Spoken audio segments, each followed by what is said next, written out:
era un caos, ¿no? En mi cabeza. Entonces me acuerdo que colgué y dije, wow, necesito definir lo que quiero. Y en una sentada así dije, ¡pum!, esto es. Así que ya no quiero estar en la joyería, quiero un negocio digital, quiero solo tener mi laptop, quiero simplificar todo. Lo de los niños es suficiente complicado, no quiero todo lo complicado de ese negocio, etcétera. Además, como llevaba tantos años haciéndolo, era una cosa muy compleja. Y yo quería como empezar de nuevo, empezar de cero. Reinvéntate. Empieza por tu mente, tu corazón y tu espíritu. Eres perfecto y eres perfecta tal como eres. Solo tienes que darte cuenta. Libérate de tus complejos, de tus creencias limitantes, crea tu vida y recibe todo lo que necesitas. Asume ya la identidad de quien anhelas ser. Yo soy Esther Iturralde, Life Coach Espiritual. Este es un espacio seguro para que recibas las herramientas, las epifanías y los parteaguas para que de una vez por todas te liberes del deber ser social, cultural o religioso. Mi misión es abrir brecha, hacer las preguntas incómodas para que conectes contigo y con Dios.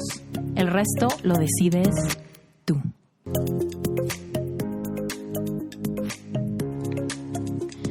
Justine es coach de emprendedoras, pero emprendedoras que estén profundamente apasionadas.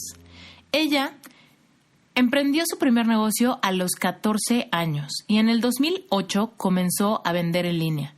Ella es experta en la creación de estrategias de ventas por Internet y proyectos creativos, así como la generación de crecimiento de comunidades fieles online.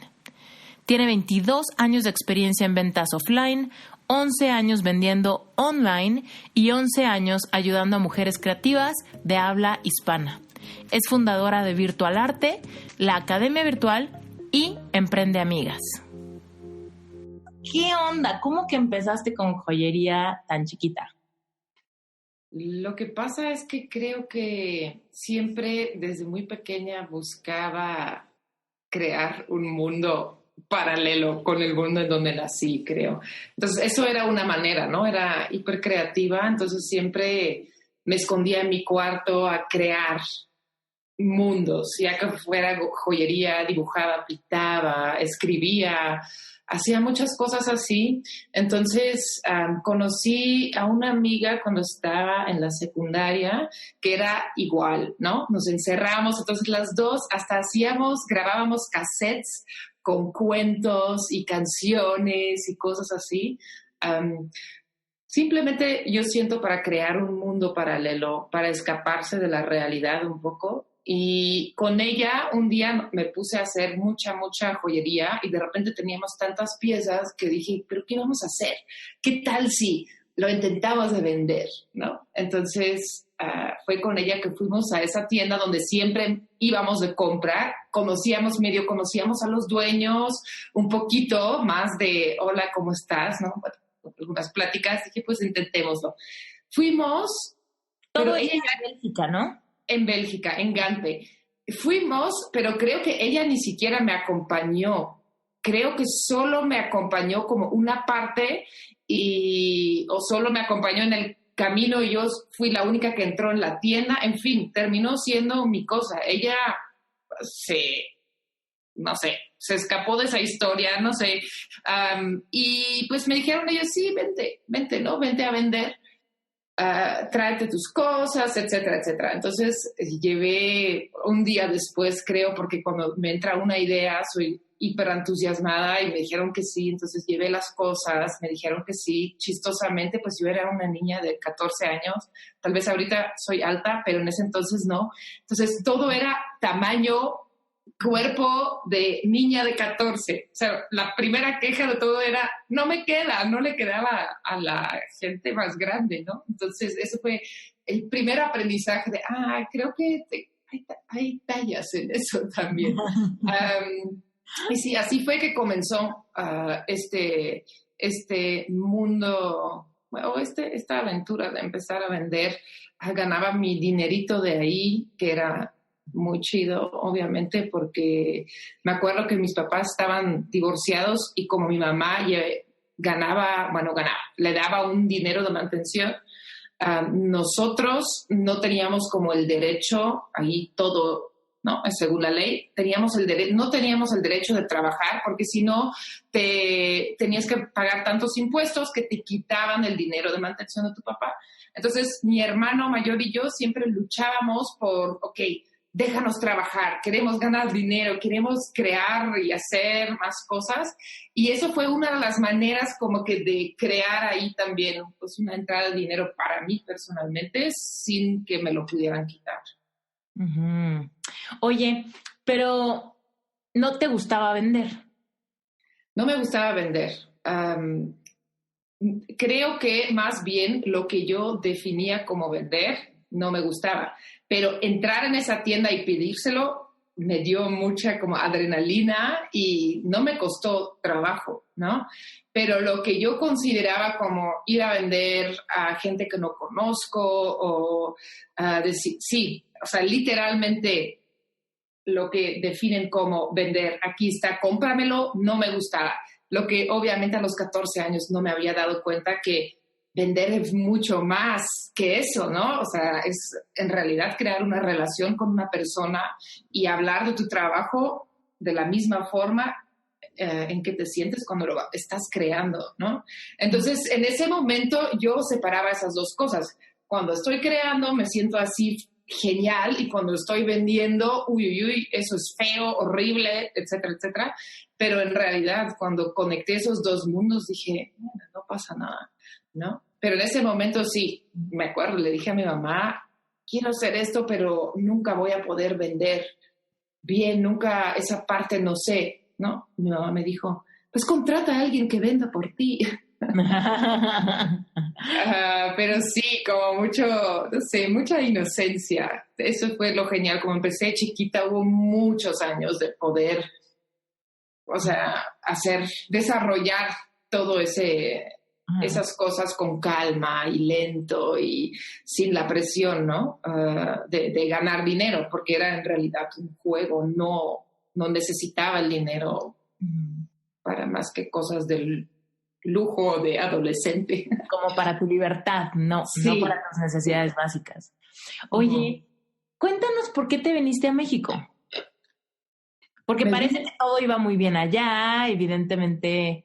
No, creo que de adolescente yo pasé por una depresión muy grande, pero sí, entonces igual al mismo tiempo de eso en la joyería, como te digo que estaba yo creando mundos paralelos de lo que estaba viviendo, era porque en realidad no me gustaba mucho pertenecer al sistema de allá y siempre soñaba con otras cosas. Uno de esos sueños era vivir en otro país, con otra familia, conocer el mundo y creo que en sí era viajar, pero como tenía igual 14 años, yo sabía que mi mamá jamás me iba a dejar viajar por el mundo solita. Entonces escuché de un programa que te podías ir de intercambio y creo que una prima mía fue a Venezuela en esos tiempos, ella ya tenía 18 y dije, esto como que suena como algo para mí. Le dije, mamá,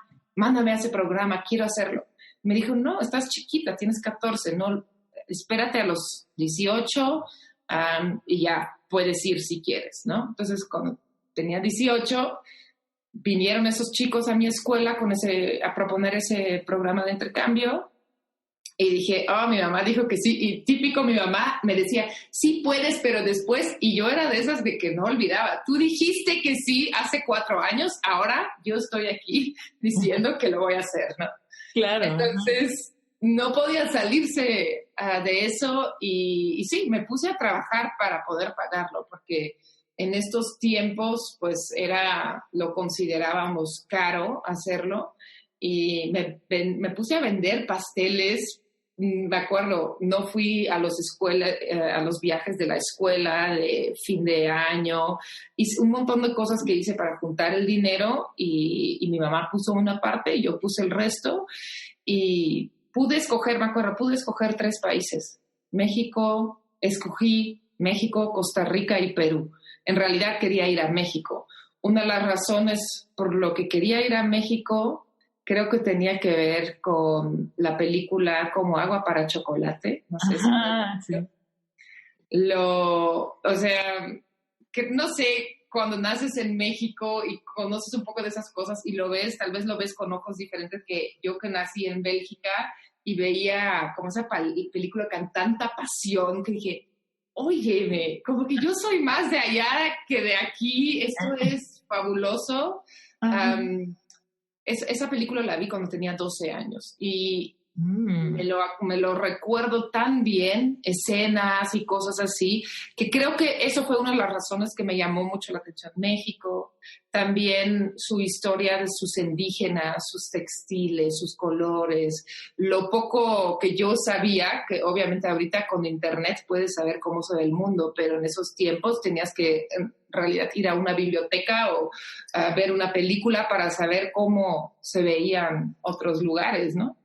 Claro. Entonces sí, como que esas pequeñas cosas, cuando me preguntaron, entonces, ¿a qué país quieres ir? Dije, no, pues México. México, hay algo ahí que tengo que ir a descubrir y tal cual. ¿Y cómo estuvo cuando viniste el intercambio? ¿Qué implicaba? ¿Si llegaste a casa de alguien? O sea, sí. ¿Alguien se fue a tu casa? No.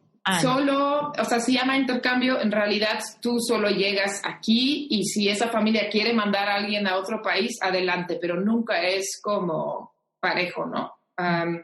Yo llegué a una familia bastante tormentosa en el sur de México, en el Istmo, en un pueblo que se llama Ixtepec, donde no hay nada, ¿no? Para mí había mucho. Aquí ahora entiendo por qué la gente dice que no hay nada, ¿no? Es una vida muy de pueblo, muy tranquilo. Y sí, llegué primero con una familia muy tormentosa, les pedí a la organización salirme de ahí. ¿Por qué muy tormentosa?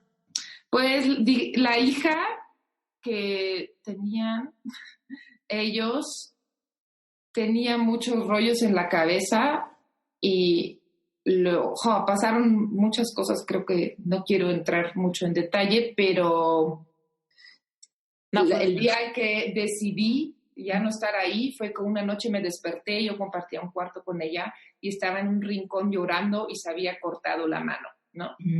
Como que se automutilaba. Entonces yo ahí dije, wow, esto es para mí un poco... Acabo de llegar a México, no entiendo el idioma, es el año de mi vida, es mi año de que yo quiero vivir cosas diferentes, no quiero ser el soporte de alguien. Obviamente pasaron cosas antes también para que yo lo decidiera, porque por lo general cuando conecto con alguien es como, güey, yo te ayudo. Pero con ella hubo varias cosas en donde yo sentía que ella me usaba, ¿no? Entonces dije, no, esto es el colmo, ya me voy, la gota, me voy. Y me cambiaron a una familia en donde ya había estado más estudiantes y, o sea, me lo pasé genial con ellos. Una familia súper linda, muy mexicana, muchos hermanos, más grandes que yo era como más chica, tenía 18, pero todos los demás tenían 20, 25, 30 años, entonces iban y venían y así fue. Que me quedé ahí. ¿Cómo te fue con el idioma? O sea, ¿qué tan rápido empezaste a aprender español? Muy rápido, muy rápido. Si quieres aprender un idioma, ve a un país, a un pueblito en donde nadie habla inglés, ni siquiera el maestro de inglés de la escuela donde yo iba, ¿no? Era una cosa así, zapoteco o español, punto. Entonces, de nuevo, como soy muy como obsesionada, si quiero algo, voy con todo. Yo siento que en 3 meses entendía todo, hablaba muy bien. Y de ahí siento que pasaron varios años para aprender las diferentes capas del mexicano, ya ni siquiera del español. Sus modismos, sus groserías. Los dobles sentidos. Exacto, doble sentido. Hasta ahora, hoy en día todavía estoy aprendiendo más y más cosas que me encantan del español o por lo menos de cómo hablan en México, ¿no? Todas las capas que hay ahí detrás y todos los juegos de palabra que pueden haber porque sí, no hay en mi idioma eso. ¿Entiendes o no entiendes? No hay como capas. Sí, hay cosas del español que yo no sé cómo las entiendo. O sea, es como como las entiendo, pero las pienso y digo, no tienen ninguna lógica detrás como para explicarle a nadie. Exacto.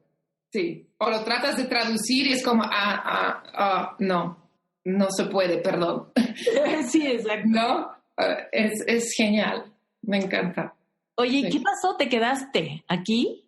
No, después, eso fue un año, ¿no? Ajá. Después del año, obviamente eso fue, digamos, mi mamá me dijo, te puedes ir un año, pero después regresas y estudias algo. Ella todo ese año me estuvo escribiendo, si ya decidiste que vas a estudiar, ya decidiste, porque tenía que ir a estudiar la carrera. Eso fue el acuerdo con ella. Igual, yo en la prepa quería estudiar arte, no me dejaba mi mamá, y me dijo, cuando cumples 18, cuando tengas tu diploma, puedes escoger. Entonces, de nuevo, yo ahí de, mamá, te dijiste, yo puedo escoger, voy a estudiar algo artístico, aunque ellos me trataron de convencer de ser psicóloga o socióloga o antropóloga, etcétera. Yo no, quiero hacer algo con arte. Y cuando yo estaba en México, mi mamá investigó un poco qué había y me dijo, ¿sabes que puedes estudiar joyería? Dije, ¿a poco? Sí. Y ya regresando, pues descubrí esa carrera, me inscribió, creo, mi mamá, hice el examen para entrar y me quedé 4 años en Bélgica estudiando. Un semestre me fui a estudiar a Barcelona, de nuevo, buscando otros mundos constantemente, y cuando me gradué dije, voy a ir un rato a México.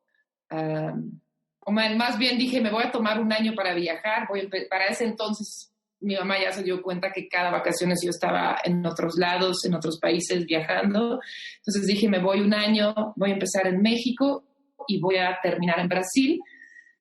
Y de Brasil voy a regresar a casa. Entonces viajé por un año. Me quedé mucho más tiempo en México de lo que pensaba. ¿En dónde? Obviamente. En Oaxaca, sí, donde vivo ahora. Y me quedé 3 meses. El plan era iba con una amiga. El plan era quedarnos un mes, nos quedamos 3. Y después, pues todo el resto del camino teníamos que hacer un poco más rápido. Y ya, llegamos a Brasil, regresé a Bélgica y dije, oh, no, todavía no quiero estar aquí. ¿Cómo? Y fue que regresé ¿Qué era lo otra que vez. más te gustaba de Bélgica? Hay muchas cosas, pero una de las cosas que me choca hasta hoy en día, es que todo tiene una ley, ¿no? Todo está decidido por ti y hay muy poca libertad en cuestión de lo que puedes y no puedes hacer, ¿no? Entonces, si no te dabas cuenta, si veía yo un policía, era así de, seguro estoy haciendo algo que yo no sé, que no puedes hacer, y no me doy cuenta que estoy haciendo algo malo, ¿no? Porque me multaban por varias cosas. Y eso es algo que todavía ha empeorado, porque pues van aumentando las leyes, etcétera, quieren controlar todo. Eso es algo que a mí me cuesta mucho trabajo. También el hecho aquí puedes encontrar también, creo, ambientes acá, no es que aquí no existen, pero allá hay una presión muy alta para pertenecer, ¿no? Tienes que ser de cierta forma para pertenecer y es muy fácil quedar fuera del sistema. El problema ahí es que si quedas fuera del sistema, o sea, es muy difícil avanzar. Entonces hay una presión muy alta, un estrés muy grande.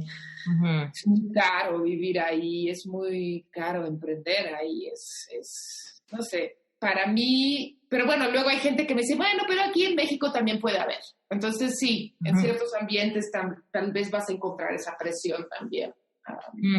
Solo que tal vez el hecho de ir a otro país te da la impresión que eres más libre, o no sé, siempre puedes regresar y no sé. Sí, pero sí, son esas cosas culturalmente que a mí no me laten, no. Ok. Y entonces, ¿cuándo fue cuando empezaste a vender joyería en México? Empecé a vender cuando el primer año que estuve de intercambio, vendí un poco. Ahí empecé como a jugar, vendí un poco. Y ya cuando me vine a vivir aquí, después de graduarme allá, es cuando me gradué y dije, nunca más voy a hacer joyería. Me gradué con una sensación también muy fea del mundo artístico de ahí. Dije, nunca más voy a hacer joyería. Llegué a México, dentro de un mes ya estaba haciendo y vendiendo joyería otra vez. Entonces era como una cosa que siempre venía conmigo, como que no lo podía resistir. Es lo que, no sé, me facilitaba y sí. Entonces sí. Yeah. Sí. Y entonces, ¿qué? ¿Empezaste a vender joyería aquí? O sea, no puedo creer, tú estabas vendiendo joyería literal en Oaxaca, en la calle. Sí, en la calle. ¿Cómo fue esa experiencia? ¿Cómo fue esa experiencia? Porque venimos de alguien que nos dijo que no le gustaba vender en un inicio. Sí, exacto. ¿Cómo sucedió eso? No sé, pero me empecé a poner los viernes afuera de un mercadito orgánico. Uh-huh. Afuerita me ponía a vender y me iba súper bien los viernes. Entonces, creo que fue poco a poco que me empecé a dar cuenta que vender en realidad no es una transacción fría, es un convivir con otra persona, es hablar de tu trabajo con pasión, es contagiarlos, ¿no?, de lo que tú sientes acerca de tu trabajo y automáticamente te van a comprar. Entonces, eso lo aprendí en la calle, claramente. Luego empecé a vender en tienditas locales de gente que conocía de la misma forma y fue poco a poco que me empecé a dar cuenta, bueno, si puedo hacer esto con gente que conozco o que me hablan, etcétera, también lo puedo hacer con gente que no conozco, ¿no? Uh-huh. Si logro encontrar o si logro transmitir las mismas cosas, no ha de ser tan difícil. Y sí, fue así que se dio, creo, automáticamente en todo lo demás. ¿Por qué fue que decidiste ya quedarte a vivir en México? ¿Fue por amor? Dinos la verdad. No, amor por México. Primero me enamoré del país. Conocí a mi ahora esposo. Cuando lo conocí, cuando te dije que iba a viajar de México a Brasil. Uh-huh. Y nos íbamos a quedar un mes. En este mes lo conocí a él, lo alargué 2 meses más para estar con él y después seguí el viaje sin él se quedó en México. Pero sí, eso es, yo tenía 23, o sea, es... ¿Cuántos tienes ahorita? Ahorita tengo 36. Uh-huh. Sí, fue 5 años después de que vine por primera vez a México y entre que lo conocí a él, había venido casi 10 veces en medio, ¿no? O sea, en realidad tenía mucho amor por el país y creo que esa es también la fuerza de nuestra relación, porque creo que es muy difícil, bueno, puede ser más difícil si te enamoras de alguien y te mudas por esa persona y tienes que adaptarte. Pero el lugar no te gusta o el lugar no te gusta y en mi caso no, es como, ok, yo quiero vivir en México con o sin novio, ¿sabes? Entonces es una fuerza muy grande, pero sí.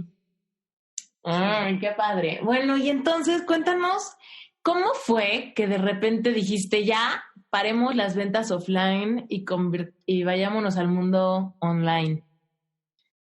Bueno, vendiendo en esas tienditas locales era un desastre en cuestión, un desastre logístico, ¿no? Tenía que ir personalmente a las tiendas, no llevaban bien las cuentas, yo tampoco, no puedo echarle toda la culpa a ellos, pero no llevaban bien las cuentas, no me pagaban luego, me decían, regresa la próxima semana, ahí iba yo regresando, no, todavía no lo tienen, ¿cómo? Si ya lo vendiste, sí, pero bla, bla, bla. Entonces perdía muchísimo tiempo yendo de tienda a tienda y de todos lados me decían, regresa luego. Entonces yo dije, ¿cómo puedo yo aquí escalar un negocio si vendo, pero el dinero no llega a mí dentro del mes, sino al siguiente mes, etcétera? No tengo control de eso. Necesito encontrar una forma de controlar eso. Me acuerdo que estaba así de, tengo que controlar el flujo de dinero, ¿cómo lo voy a hacer? Y eso fue en el 2007, creo que lo empecé a pensar. No conocía a nadie que vendía online, no existía, creo, Facebook, de hecho. Entonces era así de, seguro en el Internet se puede, ¿no? Un poco el mito de, en Internet se puede todo. Entonces, por casualidad, bueno, no casualidad, sino, tú sabes, pides algo, haces alguna pregunta y la respuesta te llega, abrí una revista y ahí salió algo de una página en donde alguien decía, puedes vender en nuestra página ¿no? Puedes crear tu propia tienda virtual, etcétera, etcétera. Queremos ser como Etsy. Yo dije, ¿qué significa Etsy? ¿Qué es Etsy? Entonces lo fui a buscar y me encontré a un paraíso para, pues, gente que hacía cosas a mano, ¿no? Y dije, wow, abrí mi cuenta. Fue la primera vez que escuché de PayPal. Dije, ¿qué es eso? Y de nuevo, ya cuando se me entra una idea, obsesionada, desde el inicio, entonces me obsesioné a aprender todo y ya un mes después. ¿Eso en qué año fue? Eso fue 2008, cuando ya lo abrí, 2008, hace 11 años. Ay. Yo también tuve una tienda en Etsy, como en el 2010. ¿A poco? ¿Qué vendías? Pero me fue bien mal. Yo vendía pósters impresos a mano en serigrafía. Wow. Ay, qué a mí padre. Me encantaba. Yo estudié diseño gráfico. Bueno, se llama comunicación visual, la carrera que yo estudié en universidad. Ajá. Y me encantaba el taller de serigrafía, entonces me metí después como un diplomadillo de serigrafía. Y yo diseñaba mis pósters en la computadora y luego hacía mis negativos y hacía mis combinaciones de colores. Entonces tenía unos pósters bien padres, haz de cuenta, como quizá era el papel azul, ¿no? Uh-huh. Y hacía una tinta azul idéntica, la igualaba al color del papel. Entonces imprimía el póster, entonces casi no se veía, pero si lo veías de lado se veía, ¿ya sabes? ¡Qué padre! Muchas cosas, también hice impresiones en tela, como para cojines o tarjetas, ¿no? Impresas a mano, tarjetas como de Navidad o de Día de las Madres, ese tipo de cosas, pero todo como muy, pues como muy de diseñador acá, como medio intenso en cuanto a plastas de color, el concepto y así. Y la primera vez que alguien me compró un póster fue alguien que vivía en Nueva York y me compró un póster para su novia. Y el cumpleaños de la novia era como en 2 semanas. Y yo, pues obviamente, creo que el póster costaba $300. Ajá. Y a mí me había costado hacerlo $20, ¿no? Uh-huh. El papel y la tinta. Ya. Yeah. Y obviamente voy a DHL y me topo con que el envío costaba $600. Sí. Yo, no. Entonces me fui al servicio postal mexicano y me costó $70. Entonces decía, bueno, 70 más 20, ok. Bueno, pasaron 3 meses para que llegara mi póster al cumpleaños. Sí, así era. ¿Sí? Sí, así era. Pero sí, muy rápido nosotros nos dimos cuenta que era una cuestión de comunicarlo muy claro y lo empezamos a usar a nuestro favor, ¿no? Empezamos a decir, hecho en el sur de México, envío lento, joyería lenta, y entonces esta joyería va a pasar por muchas aventuras antes de llegar a tus manos. Pregúntale cómo le fue. Sí, casi tiene que cruzar el desierto con un burrito para que llegue a ti. Entonces la gente lo empezó a apreciar así de wow. Empezaron a dejarme comentarios así de vale la pena la espera, cosas así. Pero porque lo empezamos a sobrecomunicar desde antes, ¿no? O sea, así en grande. Esto es lento, no te esperes ningún milagro acá de envío.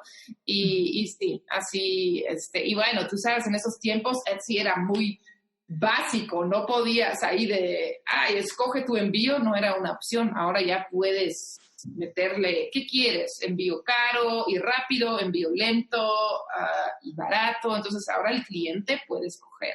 En ese entonces, olvídalo. Sí, pero sí, eso, una vez que nos dimos cuenta que esto se habla desde antes, lo empezaron a apreciar un montón y empezó a funcionar muy bien a nuestro favor. Qué bien. ¿Y qué tal te fue? O sea, ¿por qué ya no estás haciendo eso? ¿Dónde vino la transición de mi joyería ya la vendo online? Sí, vendimos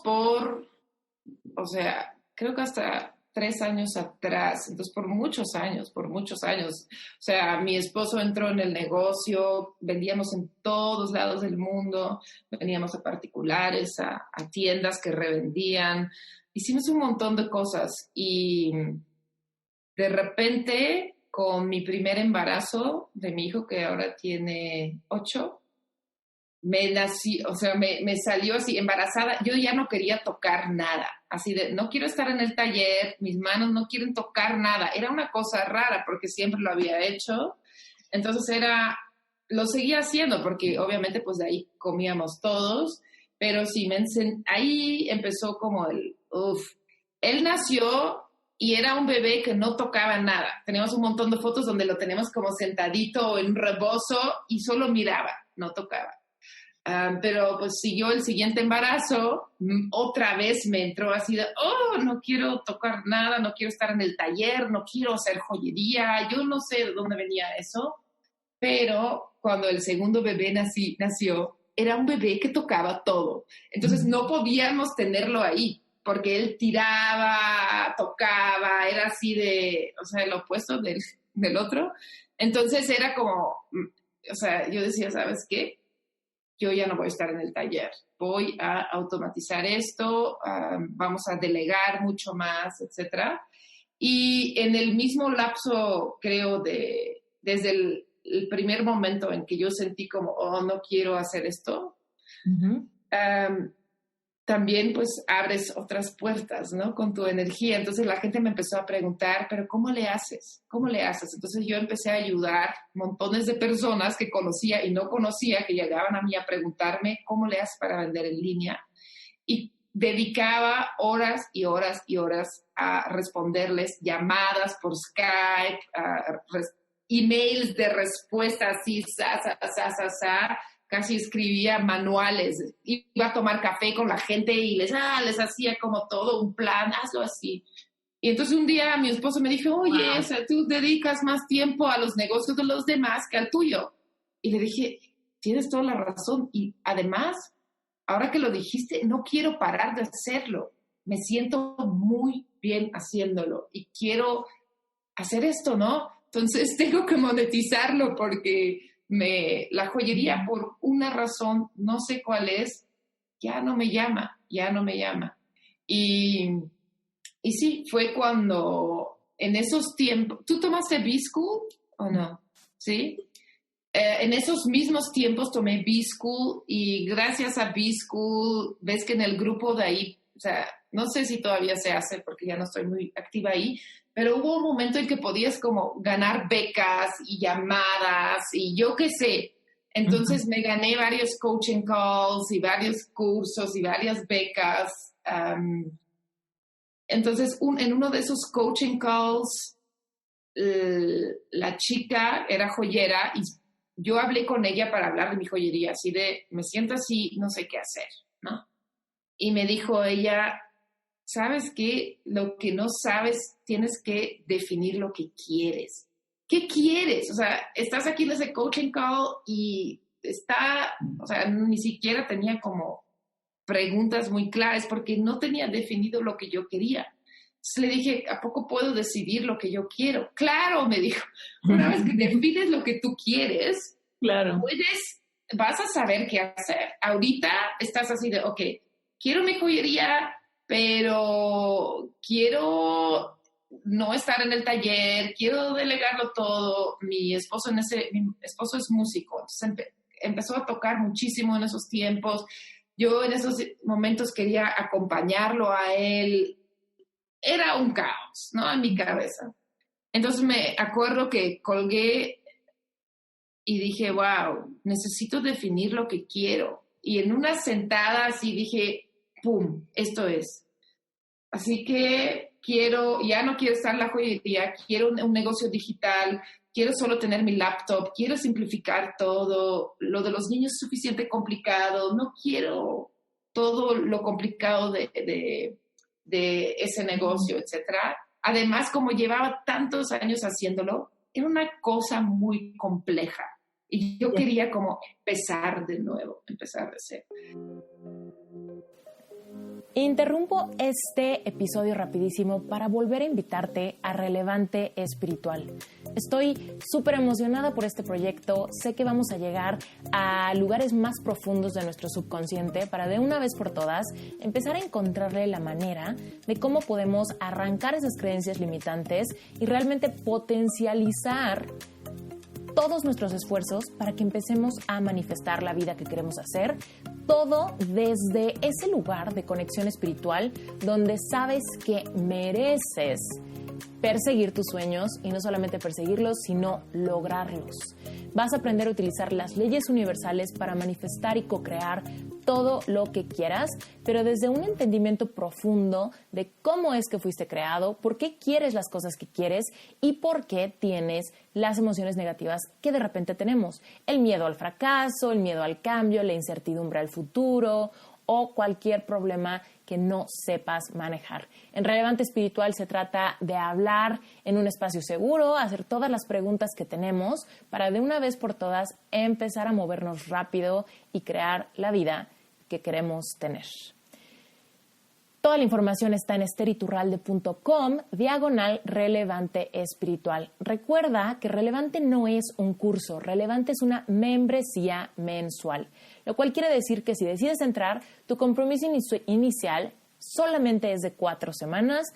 Puedes cancelarlo, puedes entrar, ver de qué se trata y decidir si te quedas o no te quedas otros meses. Esa es la cosa más padre de esta membresía, que puedes cancelar, puedes reactivar tu cuenta después. Si estás muy ocupado, puedes tomarte un break, una pausa y después volver a regresar. Relevante Espiritual es donde llevamos la plática a lugares más profundos de tu subconsciente y del mío. Vamos a tener invitados especiales, vamos a tener herramientas de life coaching, vamos a hablar de temas que generalmente no encontramos en otros ambientes donde hay consejos espirituales o religiosos. Vamos a encontrar por qué podemos avanzar más rápido cuando unimos nuestra fe, nuestras creencias, con todo nuestro potencial creativo, con ese poder de tu mente y el poder de tu frecuencia vibratoria para obtener lo que quieres. Pero desde un lugar de amor, desde un lugar de empoderamiento total, desde un lugar de autodescubrimiento y de profundo amor propio. Continuemos con el episodio. Entonces fue que escribí un plan de un año. Vamos a hacer esta transformación en un año. Oye, quiero preguntarte. Sí. O sea, es que es súper fresco escuchar la frase yo quería empezar de cero, porque a casi todos les aterra eso. Es como, no manches, no puedo empezar de cero. Tanto tiempo invertido en esto, en esta carrera, en esta profesión, en este trabajo, en esta oficina, en esta empresa, lo que sea, ¿no? O hasta en esta relación. Exacto. Empezar de cero me aterra porque ¿qué tal que me arrepiento y echo a perder toda la trayectoria o la antigüedad o la experiencia o los clientes o los contactos, you name it, ¿no? Sí. Y es como empezar de cero, a todo el mundo le da tanto miedo que es el mayor obstáculo para lograr algo. Es ese primer escaloncito es donde todo el mundo se queda. Sí. ¿No? Y tú era lo que buscabas, o sea, era como de, este escaloncito me encanta, ¿no? Sí. Cuéntanos cómo se sentía para ti empezar de cero. Y en el podcast yo pregunto mucho eso, de cómo se sentía, porque yo creo cañón en que cuando tú piensas algo y tratas de evocar la emoción, le quitas como mucho, le bajas el volumen al miedo, porque empiezas como un poco a decir, bueno, ok, ya no me espanta lo que siento, tal vez sí se sienten nervios, sí se siente quizá esta adrenalina que de repente baja, de repente sube, pero ok, empiezo a predecir un poco cómo me voy a sentir y cuando me siento así, no me echo a correr, es como, puedo aguantar un poco, ¿no? Sí. Entonces, cuéntanos, ¿tú cómo te sentías ahí? ¿Sabes? La gran ventaja de empezar de cero es que ya tienes toda esa experiencia de antes, ¿no? Entonces, en realidad, nunca empiezas de cero porque todo lo que aprendiste, wow, puedes decir que aprendí todo esto y ahora puedo hacer esto mucho más sencillo.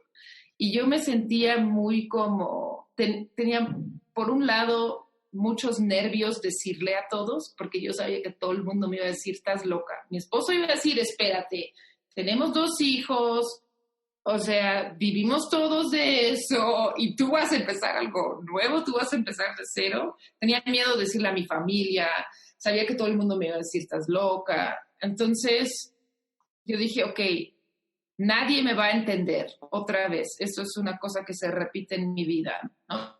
No entienden mis decisiones, pero esta vez me voy a preparar. Y me acuerdo que tomé muchísimo tiempo escribiendo cómo me voy a preparar para todo lo que voy a tener en contra. Entonces escribí así de, ok, mi esposo, ¿qué va a decir? Él va a decir, no lo hagas porque, no, vivimos de eso, la. Mi mamá me va a decir, oh, esto. Entonces, yo preparé literalmente respuestas. Si él me dice así, yo voy a decir, en este caso fue, ok, sí, pero en la respuesta hacia él quería enfocarme en todo las desventajas de no empezar de cero, ¿no? Entonces, para él, digamos, hice una lista de todas las desventajas. Para mi mamá era más una cuestión de confía en mí, ¿sabes? Ya, confía en mí. Yo sé lo que estoy haciendo. Con ella no conocía mi negocio porque no estaba dentro, entonces no le tenía que explicar tan profundamente. Entonces era otra respuesta, ¿no? Entonces, pero también habían otras cosas. Yo sé de mí misma y creo que autoconocimiento es la herramienta más poderosa que puedes tener en la vida y en tu negocio. Yo sabía desde la escuela que soy muy entusiasmada al inicio y doy todo, y después pierdo disciplina, motivación, etc. Entonces yo sabía también empezar de cero. Voy a tener 2 meses así, energía de a montón. El tercer mes voy a empezar a bajarle y a dudar, etcétera, etcétera. Entonces tenía preparadas respuestas para mis propias dudas. Escribí, ok, cuando pierdo la motivación, ¿en qué tengo que pensar, no? Y anoté cómo me sentía, por qué me sentía tan entusiasmada al inicio. Si empiezo a dudar, las respuestas que tenía preparado para mi esposo me iban a servir para eso. Entonces, digamos que dediqué semanas y semanas en escribir tal vez un plan emocional de lo que yo sabía que iba a pasar y cómo evitar que iba a abandonar ese camino, ¿no? O la idea de empezar de cero. Y creo que fue lo más poderoso que he podido hacer para mí, ¿no? O sea, ya sé que soy así, ahora quiero reaccionar en ese momento para que siga el camino. Y sí, lo usé esa misma, era una libretita así de este tamaño, lo usé, yo dije que eso iba a suceder, está sucediendo, ¿no? Y leía mis propias respuestas de cuando tenía la adrenalina para arriba. Entonces ¿Podías conectar de nuevo? ¿Como renovar esa adrenalina? Sí. No, no al 100%, ¿no? Pero lo que normalmente en esos momentos en que vas como bajando y perdiendo un poco la motivación, era como, algo más me llama la atención, ¿no? Shiny Object Syndrome, y ya te desvías. O de plano dudas tanto que abandonas el camino. Y en este caso fue, no, reconectaba con el inicio. Claro que no llegaba otra vez a esos 100% de motivación, pero sí, el 80% podía recuperar y seguía, ¿no? Y así fue un año increíble y sigo usando ese sistema, no tan obsesionada tal vez, pero lo sigo usando cada año y con cada vez que quiero hacer algo nuevo, ¿no? Bueno, me funciona súper bien. Bueno, y entonces cuéntanos, ya con tu negocio online, como ayudarle a los demás a encontrar el camino para poner sus negocios, para emprender, ¿cómo fue que creaste tu primer curso, tu primer producto en línea? Y cuéntanos cómo fueron yendo tus resultados y cómo fue eso impactando no sé, a tu familia, Ujú. la gente que se enteraba, la gente que podía haber dicho, estás loca, ¿cómo Sí. iba reaccionando ante que tú les dijeras, pues logré esto, no logré aquello, bla, bla, bla? Sí. Mi primer curso, o sea, ya cuando decidí transformar mi negocio, en realidad el primer mes que lancé mi primer curso. No tenía nada hecho, solo la estructura del curso, solo sabía cómo, ya me habían llegado tantas preguntas, yo sabía exactamente lo que la gente quería saber, ¿no? Entonces escribí una estructura y le decía a la gente, es que yo te puedo ayudar poquitito, pero en realidad eso no va a tener ningún impacto porque te necesito explicar todo o sea, todo para que puedas estructurar las cosas bien. Entonces escribí la estructura el primer mes, anuncié, ¿saben qué? Voy a escribir, voy a dar este curso, ¿te interesa? Lo lancé a lo mejor que yo podía. Pero ahí no tenías lista, ¿o sí? No tenía lista, empecé con, no, lo que había hecho era medio año antes, abrí un grupo en Facebook, en ese momento los grupos eran fabulosos, abrí un grupo y le dije solo a la gente que conocía, ¿saben qué? Voy a compartir todo lo que yo sé, toda mi experiencia de mi negocio, lo voy a compartir en ese grupo, es gratis, lo único que tienes que hacer es unirte. Entonces, rápido se unieron algunas, ¿qué será? 400 personas, 500 personas a lo mucho. Y ahí empecé a contar, ¿no? Empecé a contar de qué, o sea, cómo le hacía tips, etcétera. Y la gente, pues ahí me hacía más preguntas, pero ahora sí, cuando yo respondía, pues todos los demás veían la respuesta, ¿no? Entonces el alcance ya era mayor, pero eso es lo único que tenía el grupo. Cero gente en mi lista, no sabía hacer anuncios, hice unos tristes anuncios que la verdad, pues sirvieron para aprender. Y creo que gasté como $1,000 en anuncios, tal vez la primera vez. Y ya lo que pasa es que ya tenía yo una reputación muy grande de estar ayudando y ayudando y ayudando gente. Entonces yo siento que ese primer curso tenía 2 paquetes, uno como autodidacta y el otro con apoyo mío, baratísimo, o sea, de $2,500 y el otro $4,000 a lo mucho, $4,500. Y vendí ese primer mes 23 lugares. Entonces yo estaba así de, wow, esto es fabuloso, pero no había creado el curso todavía. No, entonces fue así de, ok, espérate, ¿no?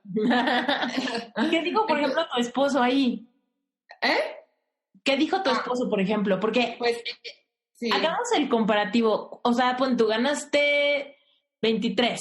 23, supongamos que por $3,000, ¿no? Para buscar una media entre el barato y el caro. Sí. 23 por 3 eran como $72,000. Por ahí. Sí. ¿Cuánto tiempo o cuánto producto de joyería te daría la ganancia de $73,000? Con la joyería teníamos temporadas, ¿no? Era muy de temporada. Entonces sabíamos que en octubre la gente compraba para diciembre. Sabíamos que después en primavera nos compraban también. Entonces a veces nos entraban pedidos inmensos o 3 pedidos inmensos y luego bajaba. Era muy difícil de controlarlo en ese sentido. También porque no trabajábamos con colecciones ni nada, ¿no? Ahorita ya lo haría completamente diferente, pero sí, entonces sí, era muy, muy así.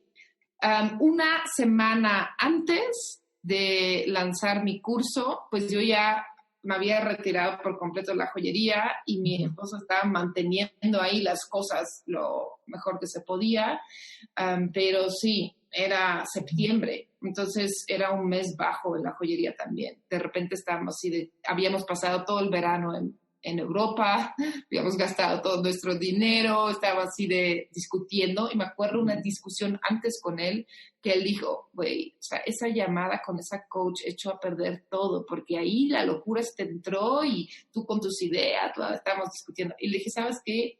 Dame una semana, dame chance de lanzar esto. Y si no funciona, regresamos a levantar la joyería, no pasa nada. Y me dijo, ok, lo de la joyería ya sabemos cómo hacerlo, ya sabemos cómo levantarlo, ok, una semana nos vamos a aguantar, va. Y bueno, cuando entró el dinero así de, me acuerdo así de los dos, ok. Y en ese momento él me dijo, y ya lo había dicho antes también, creo que no tienes idea de lo impactante que es tu trabajo que estás haciendo cuando enseñas, ¿no? Esto es lo que hace súper especial y va a resonar, o sea, va a tener un impacto muy grande. Y me lo repitió después, ¿no? Me dijo, sí, o sea, sí. El problema era después, ya ganamos ese dinero, yo tenía que crear el curso, teníamos la joyería, llegamos en una fase muy caótica de, ok, no podía volver a lanzar por el caos de estar creando, estaban los niños. Ahí empezó un poco lo difícil de manejar los dos negocios. O sea, los niños uno acababa de cumplir 1 año y el otro tenía 3 años, ¿no? Entonces fue una temporada. Una locura, sí. Sí. Y sí, o sea, sí, entró ese dinero, pero luego hacer el curso y luego pues volver a lanzar y sí, fue una temporada bastante como, ok, abrimos un nuevo mundo y ahora, ¿cómo manejamos esto, no? Para que sea agradable. Sí. Muy bien. Y luego, ¿cómo fuiste planeando tus lanzamientos? ¿Cada cuándo? ¿Cómo fue progresando? El primer lanzamiento fue así, pura intuición. Y de ahí fue así de, ok, pero ¿por qué funcionó? ¿Qué funcionó, no? Además, el primer lanzamiento son todas las personas con quien tenía la reputación también de haberles ayudado, etcétera, ¿no? Así me decían, era el curso que yo siempre quería, etcétera. Entonces, el segundo lanzamiento fue en realidad más difícil, porque ahí es como, ok, ahora sí, ¿cómo llego a la misma cantidad de gente que tal vez todavía no me conoce tan bien, ¿no? Entonces, empecé a experimentar muchísimo. Me di el espacio de experimentar y de ver. Empecé a estudiar más y leer más sobre cómo lanzar en realidad. El primer año tal vez lancé 3 veces, creo, y el segundo año empecé a hacer como pequeños cursos y tratar de lanzar eso. Fueron muchos, o sea, probé de todo, experimenté de todo para darme cuenta de que este es mi curso fuerte, ese es el que todo el mundo quiere, no tengo por qué perder tiempo en las pequeñas cosas, puedo unir la energía en esto, etc. Y así fue que lo empezamos a mejorar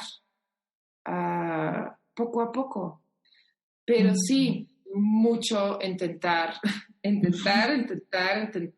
experimentar y ver qué funciona para mí, ¿no? Porque claramente no todo funciona para todos. Eso es muy rápido, me di cuenta también. Y así, sí. Cuéntanos, ¿qué es lo que más te gusta? ¿Qué es lo que más disfrutas de tu trabajo o de este sistema de emprendimiento y de negocio online? ¿Qué es lo que más disfrutas? Esa parte todavía de crear un mundo paralelo en donde puedo ahora unir gente que piensa diferente y que tal vez no encuentra con quién identificarse o no se siente cómodo en cómo van las cosas en general, pueden llegar al mundo que yo he creado, que yo voy creando, y se pueden sentir en casa, ¿no? Y me escriben. Y hoy alguien me escribió, gracias por existir. Y dije, wow. O me escriben, gracias por hacer lo que haces. Y creo que es esa parte, ¿no? Ese poder crear un mundo paralelo en donde yo puedo decidir las reglas y yo puedo decidir o yo puedo crear un respeto que no encontramos tal vez fuera. Esa es la parte que más me gusta de todo eso y también la razón por la que hago a veces las cosas aunque tengo un mal día o no tengo ganas o yo qué sé, digo, espérate, esto es mucho más que crear mi mundo, ¿no? Es un mundo a donde otros también pueden llegar y sentir eso, lo que yo siento, ¿no? Uh-huh. Sí. Cuéntanos, ¿cómo es tu rutina? ¿Cómo te organizas? Porque también en esta parte del emprendimiento digital y tal, hay veces que de veras todo depende de nuestra automotivación, ¿no? Y de repente si tienes un mal día, si estás de malas, si estás enferma, bloqueos creativos, ¿cómo le haces tú para organizarte en el día a día? Bueno, es muy diferente cuando tienes hijos o no tienes hijos. Siento que es más difícil cuando no tienes hijos, porque para mí, cuando no tenía hijos, o sea, tienes toda la libertad de poner todo en cualquier lugar. Ahora, con hijos, reduce tanto, digamos, el tiempo en donde yo me puedo enfocar, etcétera, que tengo que ajustarlo a su horario de ellos, ¿no? Sí. Entonces, eso me obliga a hacer las cosas porque si no los hago en el momento en que lo puedo hacer... Cuando están en la escuela, tienes que sacar todo. Ya valió. Entonces, ahorita llevo un par de meses que me levanto a las 5 y a las 5, de 5 a 6 siempre hago algo súper creativo, ¿no? Todo está en silencio, los niños no están despiertos, puedo tomar un tecito, encerrarme y escribir. Ahorita estoy escribiendo muchísimo y siento que tengo que crear ese espacio sagrado para mí, porque una vez que se despiertan aquí en esta casa, pues ya todo cambia, ¿no? Entonces, sí, me levanto a las 5, al menos que no me siento bien, ahí sí ya me quedo a dormir, pero o siento que necesito dormir más, pues brinco esa regla, pero por lo general me levanto a las 5 a 6, hago algo para mí en cuestión de crear, 6 a 7 hago cosas como que no me gustan hacer, responder ciertos correos que lo estoy posponiendo, a hacer ciertos asuntos que no me gustan hacer, pero sé que si lo hago antes, hacer mejor. Y ya a las 7 ellos se despiertan y a las 7 a 8 es ellos, pues, ¿no? Estoy con ellos, con vestirlos, comida, lunch, bla, bla, bla, bla. 8 en punto, su papá los lleva a la escuela y ahí de 8 a 11 es un poco más libre, dependiendo del día, si doy un webinar, llamadas con el equipo, cosas así. Muy flexible. Ahí soy más flexible con lo que hago. A las 11:30 ya me voy a mi clase de CrossFit. Llevo casi un año haciendo eso. Uh-huh. Hace un año, cuando mi esposo me dijo, vente, él lleva más años yendo, me dijo, vente conmigo. Le dije, ¿estás loco? A mitad del día, o sea, me quitas horas de trabajo que después cuando llegan los niños no lo puedo hacer. Y me dijo, no, tú sí vas a encontrar una forma de meter eso, ¿no? Y tienes que hacerlo porque el estrés y te va a ayudar. Y dije, ok, eso fue cuando empecé a despertarme a las 6. Ahora ya son las 5, pero ahí me despertaba a las 6 para recuperar esa hora. Porque sí, nos vamos a las 11:30 y en realidad no vuelvo a trabajar el resto del día, porque después comemos, tengo que ir por los niños, en la tarde pues ya están acá, tratamos de no trabajar cuando ellos están y ya, ¿no? Entonces prácticamente hago todo antes de mediodía, al menos que haya excepciones de alguna cosa, ya lo hago en la noche, pero por lo general no. Entonces sí, como puedes ver, quiero hacer las cosas antes de las 11:30 de la mañana para que o sea, no tengo que estar pensando en 1000 y un cosas después, ¿no? ¿Cómo fue cuando armaste o quiénes forman tu equipo y en qué momento diste el brinco a necesitar equipo?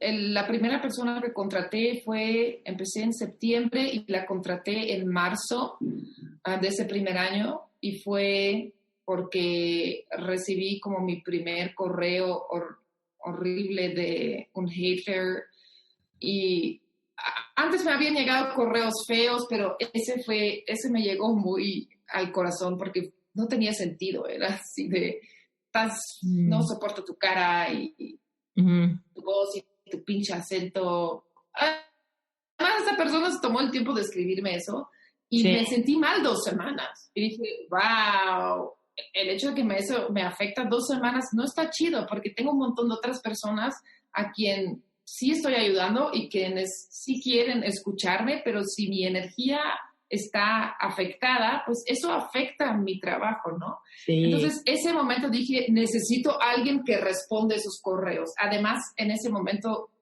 me llegaban tantos correos que no podía con eso, ¿no? Entonces, lo primero que delegué fueron los correos. Contraté a una chica que se quedó 3 años y medio conmigo, y por mucho tiempo ella era la única. ¿Era como virtual assistant o era literal alguien de que sí, no la conocía personalmente. La conocí porque cuando empecé con mi negocio, ella escribió un blog post en Medium y me lo mandó. Me dijo, mira, te escribí esto y me encantó tanto lo que escribió en ese blog post que la agregué a mi Facebook personal. Y cuando busqué a alguien, primero como que puse el perfil de lo que buscaba en mi Facebook personal, ella reaccionó, y cuando leí su correo, dije, ella es. Hablé con ella y dije, tú eres, sí, tú eres la indicada. Ya ni pelea a nadie más. Fue así de, tú eres, ¿no? Sí, súper. Y además, pues tenía todo lo que yo no tengo. Escribía súper bien, sin errores, muy organizada, muy, muy, muy buena, muy paciente, muy buena en muchísimas cosas. Y bueno, se quedó hasta que ella sentía que era hora de irse, que también estuvo bien que se fuera. Eso fue en agosto del año pasado. Ella se fue, entonces fue que dije, ok, espérate, no fue buena idea tener una sola persona que sabe todo. Porque si esa persona se va, o sea, no hay forma de recuperar nada, ¿no? Entonces empecé a trabajar más, ok, necesito a alguien para este tipo de trabajo, Y ahorita tengo 2 chicas fijas, mi esposo me ayuda también con ciertas tareas. Entonces, pues son 3 fijos en realidad, y cuando estoy en lanzamiento tengo 2 o 3 personas extra para servicio al cliente. Y siento que para todo el mundo es diferente, ¿no? Es como cuando hay ciertas cosas que te lo pasas mal haciéndolo y te absorbe tanta energía, o sea, güey, delega, ¿no? Claro. Delega, porque ¿de qué chiste tiene batallar con algo así, ¿no? Y sí, así es como le hago con mi equipo. Qué bien. Oye, y cuéntanos, qué es lo que ahorita hay en tu página? ¿Qué es lo que la gente puede encontrar? Si hay alguien que está escuchando y dice, ya, necesito que Justine me enseñe, ¿qué cursos pueden tomar? ¿Está el enrollment abierto siempre, de vez en cuando? ¿Cómo funciona? Mira, tengo una membresía que se llama Emprenamigas, en donde en realidad es una biblioteca de un montón de herramientas de mentalidad, pero también herramientas técnicas. Por ejemplo, las clases de este mes tienen que ver con chatbots, podcasts, ¿qué más? Cómo lidiar con clientes que no pagan, etcétera, etcétera. Es una variedad de clases que no solamente doy yo, sino es un club de expertas, y cada mes hay clases nuevas, pero si tú entras en la membresía ahora, por ejemplo, pues tienes acceso a toda la biblioteca de clases pasadas, ¿no? Y eso está abierto siempre. Te pasaré el enlace para que lo compartas aquí abajo. Y se pueden inscribir por una cuota mensual y se pueden salir cuando quieran. ¿Cuánto cuesta? Cuesta $35 al mes. Okay. Entonces, son clases de expertas. Hacemos sesiones de interacción en donde cada semana nos conectamos y publicamos nuestro último publicación en redes sociales y nos dejamos comentarios en los demás, lo que hace que empieces a conocer súper bien a las otras chicas, su proceso, las ves crecer, las ves pasar por momentos difíciles, las ves lograr cosas. Es súper bonito, es una sensación muy linda de hacer eso cada semana. No es obligatorio, no todo el mundo participa en eso, pero... y hay también pues descuentos y promociones especiales en ciertos cursos de expertas, etcétera, que les voy consiguiendo. Y siempre hay sorpresas también, siempre hay clases sorpresa para las que están adentro, pero sí pueden entrar y salir cuando quieran. Y luego está la Academia Virtual, que es ese grupo, ese curso tan fuerte que siempre he tenido, y ahí abro inscripciones 2 veces al año. Acaban de pasar. Vamos a volver a abrir inscripciones más adelante en el año. Pero sí, una vez, si ven lo de Emprendamigas o me siguen en Instagram, ahí van a ver sin ningún problema. Ahí se van a enterar todo con anticipación. Sí, exacto. Me encanta, me encanta, me encanta. Bueno, pues todas las notas del episodio están llenas de tus ligas para que quien está escuchando, quien no sabe cómo escribir el nombre de Justine, tienen que por favor ir a las notas para dar clic de ahí. Y yo creo que sí, el paso más importante es que la sigan en Instagram, porque es la forma de enterarte en tiempo real de lo que está haciendo, y de cuándo hay un webinar, y de cuándo te puedes conectar, y de dónde está el grupo o el curso, ¿no? Que interesa. ¿Dónde ando viajando o dónde ando con mi cabeza? También. Sí. Lo voy compartiendo mucho. Sí. Exacto.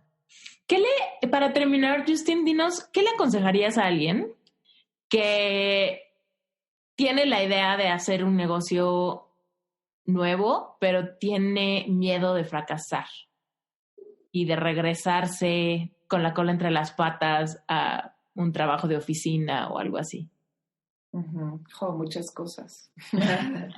Muchas cosas. Para darte un ejemplo, hoy me escribió una amiga de Bélgica y me dijo que está haciendo un crowdfunding para publicar su propio libro de fotografías.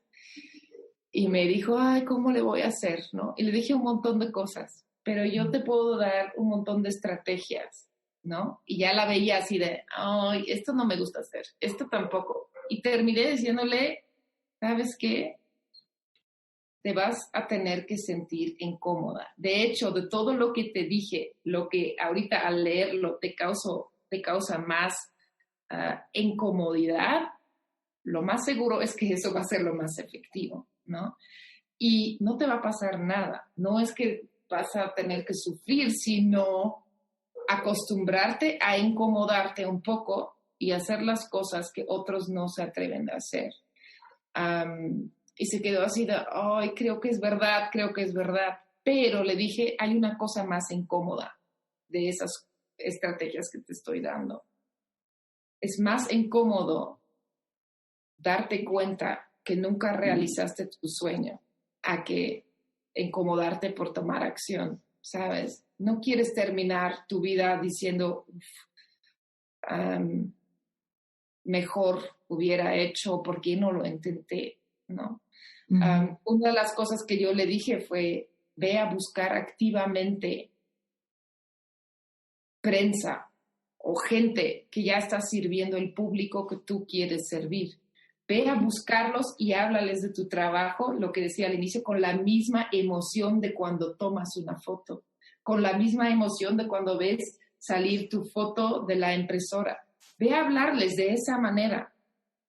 Y se quedó así de, hablar con entusiasmo de mi trabajo, pero conforme menos conozco la persona, más incómodo es esto, ¿no? Y le dije, sí, pero tú puedes y no quieres para nada, mucho menos sentir la incomodidad y no haberlo logrado. Y me dijo, es verdad. Entonces yo espero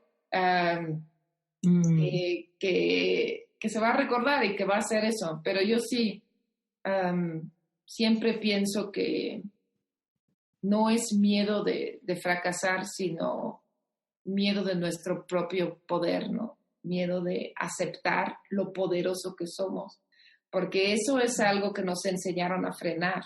No, o sea, te enseñan a frenar tu entusiasmo, tu emoción por algo, dicen, no tan fuerte, no tan, ¿sabes? O, no sé, cuando dibujas cosas locas, dicen, así no es, ¿no? No puedes colorear un niño de color azul porque su color es de piel, ¿no? Entonces nos van frenando justamente en nuestros poderes y eso es lo que repetimos con nosotras mismas. Entonces, pienso que es mucho más miedo de lo ultrapoderoso que todos somos y que no atrevemos a mostrar. Y sí, esas son las cosas que diría y... Me encantó.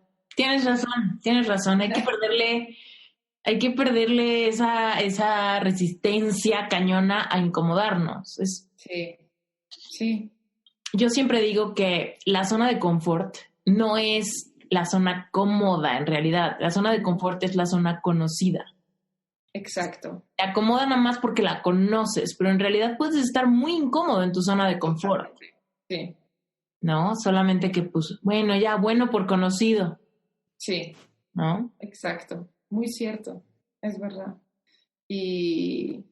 Pero sí, por eso también te dije que la herramienta más poderosa es autoconocimiento. Te vas conociendo y te vas dando cuenta de lo que tu mente te trata de contar, pero no es lo mismo lo que tu alma te trata de decir, ¿no? Entonces sí, no hay que creerle siempre de, ay, eso no, mejor no. Pues mejor sí, ¿por qué no? ¿No? Totalmente. Sí, de acuerdo contigo. Gracias por estar en Reinvéntate, gracias por platicarnos toda tu historia, por tu tiempo. Sí. Y pues... Eres como una prima de Kitsia de alguna manera, se parecen muchísimo. ¿Ah, sí? Sí, no sé en qué o en la forma de... No sé, hay algo muy encantador de las dos. Gracias. Me lo tomo el cumplido y me lo pego. Perfecto.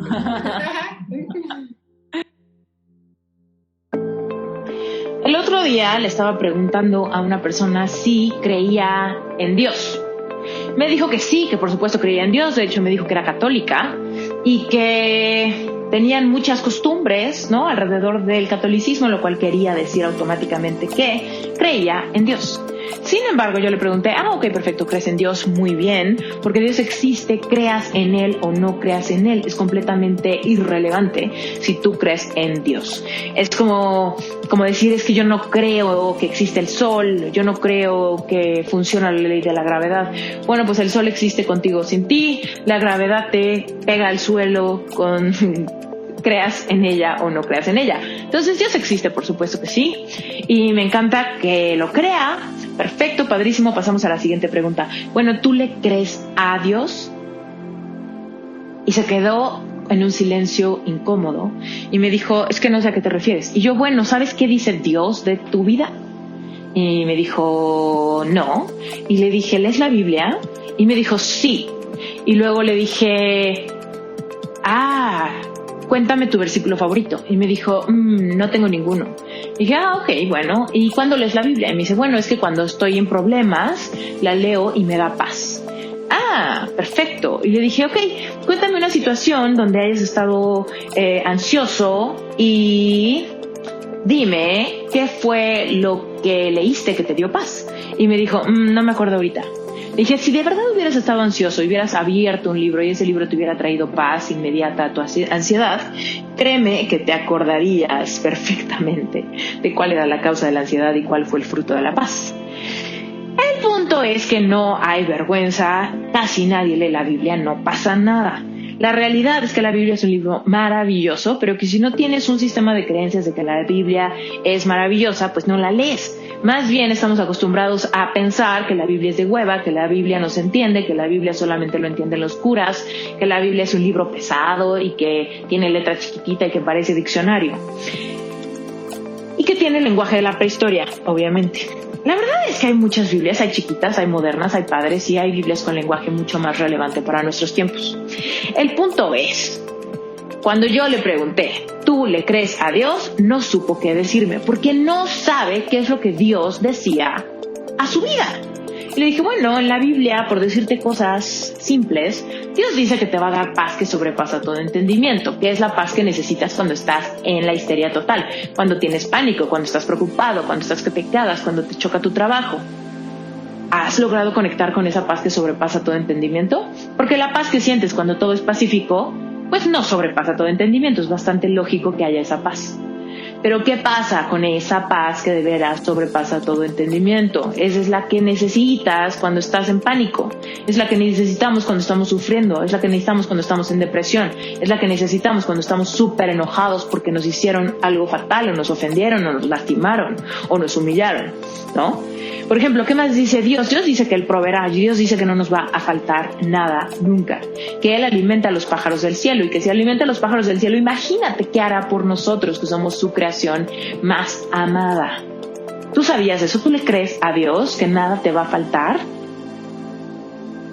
Porque si le creyéramos a Dios eso, pues no nos preocuparíamos tanto por la lana, ni pagar la renta, ni tener dinero para el súper, ni tener dinero para nuestros sueños. Tendríamos que realmente creerle a Dios y tendríamos toda la paz del mundo porque sabríamos qué provisión va a haber. Por ejemplo, Dios dice que nunca estaremos solos, que Él irá con nosotros y derribará gigantes enfrente de nosotros. O sea, Dios va a estar con nosotros y nos protegerá ante nuestros más grandes miedos, inseguridades, complejos, etcétera, etcétera, etcétera. ¿Tú le crees a Dios o solo crees en Dios?